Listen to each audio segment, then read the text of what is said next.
আসসালামু আলাইকুম।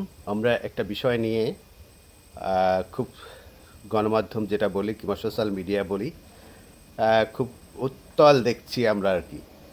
সে বিষয়টা হচ্ছে সাতক্ষীরার এমপি তিনি একটি নারীকে নিয়ে হোটেলে ধরা খেয়েছেন। সেই বিষয়গুলো নিয়ে একটু কথা বলতে চাই। বিষয়টা হচ্ছে যদি সত্যিকারই একজন এমপি কিংবা একজন জামাতের সদস্য এটা যদি সে অপরাধ করে থাকে তার দৃষ্টান্তমূলক শাস্তি নিতে হবে, সেটা জামাতের তরফ থেকেই নিতে হবে।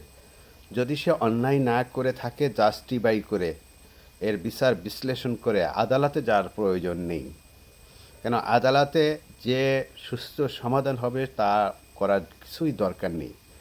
জামাতের লোকজন কিংবা জামাত ইসলামী বাংলাদেশের যে সমস্ত নেতারা আছেন তাদের দৃষ্টি আকর্ষণ করে বলবো, একজন ব্যক্তিগত মানুষের জন্য কিংবা একজন এমপির জন্য বাংলাদেশের জামাতের ভাবমূর্তি নষ্ট হতে পারে না কিংবা নষ্ট হতে দেওয়া যায় না।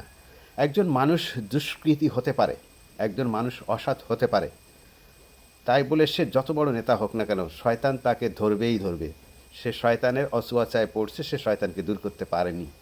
যার কারণে তিনি অপরাধ যদি করে থাকে, অপরাধ যদি আপনাদের কাছে মনে হয় এটা এড়িয়ে যাওয়ার কোনো যৌক্তিকতা নেই, তাহলে আপনারা আল্লাহর কাছে অপরাধী হবেন, মানুষের কাছে অপরাধী হবেন, জামাত ইসলামের ভাবমূর্তি নষ্ট হবে।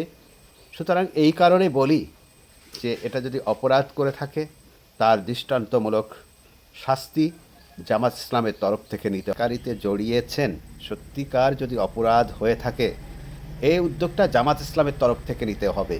এবং জামাত ইসলাম একটি সৎ দল, একটি ন্যায় ইনসাফের দল, সৎ লোকের শাসনের দল। অপরাধ করতে পারে, অপরাধী থাকতে পারে দলের ভিতরে, তাকে দৃষ্টান্তমূলক শাস্তি দিতে হবে জামাত ইসলামের তরফ থেকে যদি সে অপরাধী হয়।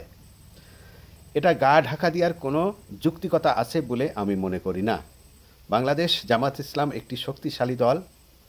এই দলের ভাবমূর্তি একজন এমপি কিংবা একজন সদস্য নষ্ট করবে আর এটা নীরবে সহ্য করবে এবং ধামাচাপা দিবে, এটা কখনো মানুষের মনে জায়গা নিতে পারবে না যদি এরকম ইসলামিক দল হয়। আমার কথা হচ্ছে বাংলাদেশ জামাত ইসলাম একটি বড় দল, হয়তো ভবিষ্যতে ইসলামিকভাবে তারা ক্ষমতায় আসবে, কিন্তু এই ধরনের অপরাধমূলক মানুষ দলের ভিতর থাকতে পারবে না। এটা জামাত ইসলাম থেকে সিদ্ধান্ত নিতে হবে। বিতুলে কিংবা ফেসবুকে ছেড়েছেন, আমি মনে করি যে জামাত ইসলামের তরফ থেকে এদের পুরস্কৃত করা উচিত। সুতরাং এই কারণে যে এরকম দুষ্কৃতী লোক যদি জামাত ইসলামের ভিতরে থাকে ভবিষ্যতে দলের বদনাম হবে, ইসলামের বদনাম হবে। জামাত ইসলাম একটি বড় দল, এই দলের বদনাম হবে। ন্যায় ইনসাফের দল, এই দলের ভিতর এত বড় দুষ্কৃতী লোক, এত জিনাক্ষর লোক থাকুক এটা আমি আশা করি না এবং কেউ আশা করবে না। জামাত ইসলামের প্রতি আমাদের আস্থা আছে, বিশ্বাস আছে।